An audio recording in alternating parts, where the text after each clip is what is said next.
This is how to use sound effects to make your breakdowns sound massive.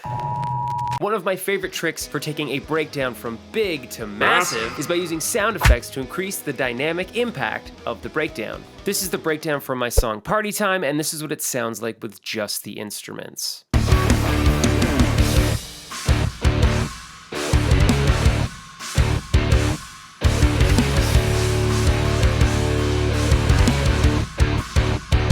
This sounds pretty slick, but I think we can make it hit way harder. One of the things that makes a section more impactful is a large dynamic shift. This song is a balls out party rock anthem, and we're already coming into the section pretty hot. The best way to amp up the dynamics when something is already loud is to bring in sounds that overpower the opening notes of the breakdown. First, I've added the sound effect of a car exploding. This is a big mid-range impact sound with a fairly long tail. This should fade well into the breakdown. There's even some shattered glass and shredded metal sounds, so you know it's gonna appeal to the metalheads. Next, I've added a dynamite explosion sound. This is a bit more of a low mid sound that fills up a different space, but still trails off nicely. This is what they sound like together. I've lined up the transients so the explosions happen at the same time. We're definitely getting there, but it still needs more. The third sound effect I'm using here is a shotgun being fired. This sound has more of an aggressive transient and works more like a percussion instrument. It also fills in a bit more high-end information. When I stack all three of these together, we get this. That's pretty big. That's what she said.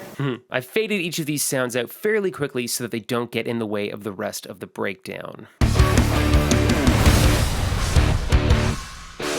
This is absolutely hitting way harder than it was, but I think we can beef it up even more. A common trick used to thicken up breakdowns is the bass drop. You've heard it a million times in heavy music, but if it ain't broke, don't fix it. To make a bass drop, I'm going to make a new channel and add a tone generator plugin. This song is in the key of D, so I looked up the fundamental frequencies of D and then tuned the tone generator to the frequency that's in tune with the lowest audible note in the key. In this example, it's 36.8 Hertz. After that, I turned the track all the way down and opened up the automation lane. Here, I automated the bass drop to hit on the grid and drew in a nice fade that follows the sound effects. Now things are sounding nice and big, but there's still one more thing I want to do that's going to make it really impactful. The impact of the breakdown hits aggressively, which can be a little jarring to the ear, and I want to smooth out the transition a little. To do this, I've added a reverse piano swell that drags us up into the breakdown.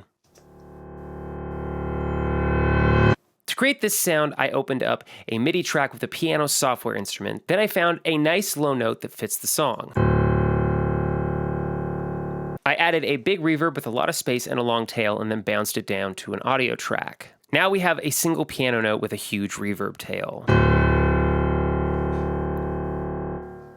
I simply reversed the audio and then dragged it so the impact of the piano note lines up with the grid marker for the breakdown. Then I faded it up so it swells into the breakdown. All of this comes together to make a breakdown that sounds massive. Here's the breakdown before.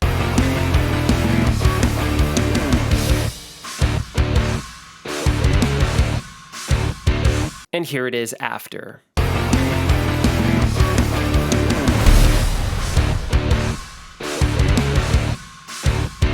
I haven't done much EQing or compression because I was very intentional about the sound effects that I used when I was designing this transition. Because of this intention, I was able to find sounds that worked well together with the song, so I was able to just balance them and then fade them out of the way. With this huge spike in volume that hits during the breakdown, when the song is compressed in the mastering phase, everything is going to be squished around the explosion, really making the transition stand out.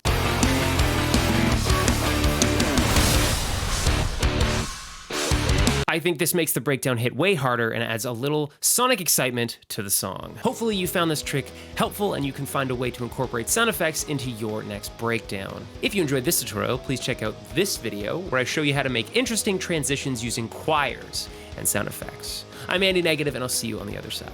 Bye!